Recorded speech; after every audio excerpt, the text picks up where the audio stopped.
Kuala Lumpur Jalan மஸ்ஜித் இந்தியாவில் நில அமிழ்வில் அன்பு தாய் விஜயலட்சுமியை பறிகொடுத்த மகன் சூர்யாவும் கணவர் மாத்தையாவும் கனத்த இதயத்தோடு தாயகம் புறப்பட்டனர். புறப்படுவதற்கு முன் சம்பவ இடத்தில் சிறிய அளவில் சமய சடங்குகளில் அவர்கள் ஈடுபட்டனர்.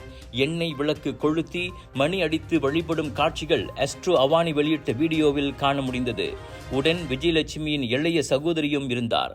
தாயின் நினைவாக சில கைப்பிடி மண்ணை பிளாஸ்டிக் பையில் போட்டு சூர்யா எடுத்துச் சென்றதும் கண்களை குளமாக்கின. ஆந்திரா குப்பத்தைச் சேர்ந்த 48 வயது விஜயலட்சுமியும் அவரது குடும்பத்தாரும் மலேசியாவுக்கு சுற்றுப்பயணம் மேற்கொண்டு வந்திருந்தனர்.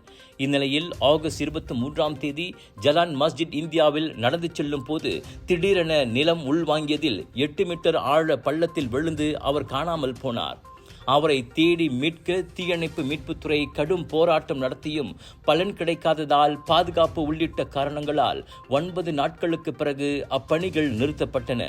இந்நிலையில் விஜயலட்சுமியை இறைவனிடத்தில் இளைப்பாற வைத்துவிட்டு குடும்பத்தார் சொல்லனா துயரத்தில் நாடு திரும்பியுள்ளனர்.